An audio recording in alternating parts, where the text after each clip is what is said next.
과거 암 확진은 사망 선고와 다름없었습니다.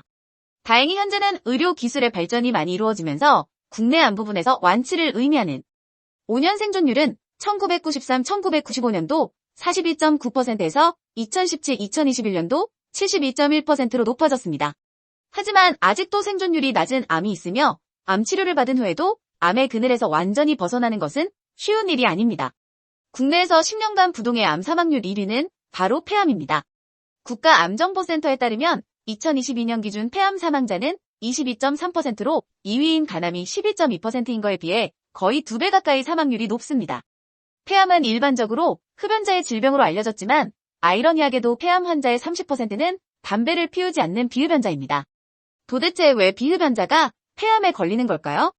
세계보건기구는 이에 대한 원인으로 1급 발암물질인 조리 시 발생하는 미세먼지인 조리듐을 꼽았습니다. 조리듐이란 고농도 미세먼지의 일종으로서 주로 230도 이상에서 육류 또는 지방을 튀기거나 구울 때 생성됩니다. 이 오염 물질이 최근 학교 급식실 종사자들의 폐암 확진 사례가 보도되면서 주목받고 있는데요.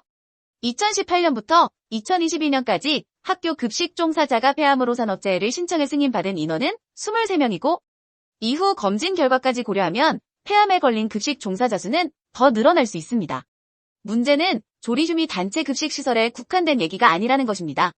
일반 가정의 주방에서도 음식을 조리할 때마다 엄청난 양의 미세 입자가 분출되어 폐 건강을 심각하게 위협하고 있습니다. 대부분의 사람들이 미세먼지의 유해성에 대해서는 대부분 인지하고 공감할 것입니다. 때문에 겨울에서 늦봄에 걸쳐서 대기질 정보의 촉각을 곤두세우곤 하지요. 하지만 정작 치명적인 건 집안 내부 공기란 사실을 간과하는데요.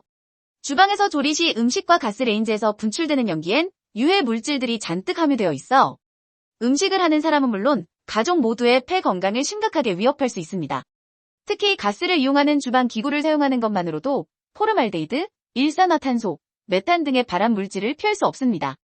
학교 급식실 종사자가 산업재해를 인정받는 것을 보면 조리듐이 기관지에 염증을 일으켜 만성기관지염을 유발하고 이것이 장기간 계속될 경우 만성폐질환 및 폐암으로 발전한다는 사실을 국가가 인정한 것인데요.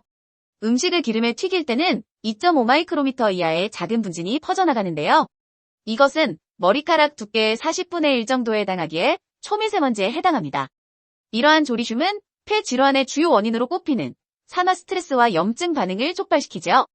주방에서 발생한 미세 분진은 호흡기로 유입되어 염증을 일으키고 기도에서 활성산소가 생성되게끔 합니다. 이렇게 만들어진 활성산소는 세포막을 파괴하고 DNA를 망가뜨려 다양한 질병을 유발하고 노화를 촉진합니다. 또 조리듐은 염증을 유발하는 성질이 있기 때문에 천식과 아토피와 같은 알레르기성 질환을 악화시킵니다. 조리듐이 위험한 것은 폐 건강만이 아닙니다.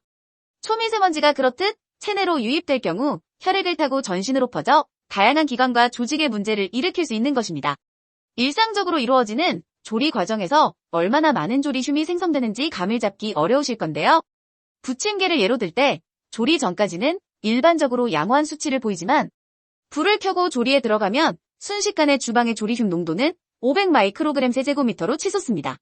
기상청 대기질정보에서 미세먼지 농도가 200 마이크로그램 세제곱미터 이상을 기록하는 일은 드뭅니다. 이런 상황에선 외출이 힘들어지며 수많은 호흡기 환자들이 병원에 문전성시를 이루죠. 그런데 단 2분여 만에 그 3배에 다다른 것입니다. 음식에서 나오는 분진과는 별개로 가스레인지에서 나오는 일산화질소의 경우 조리 전보다 9배 높은 농도를 보여주었습니다.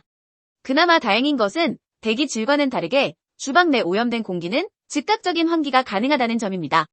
창문을 열어놓는 것만으로도 2분 안에 300 마이크로그램 세제곱미터 수준으로 농도가 낮아졌으며 환풍기 가동 시 금세 200 마이크로그램 세제곱미터 수준으로 낮아졌습니다.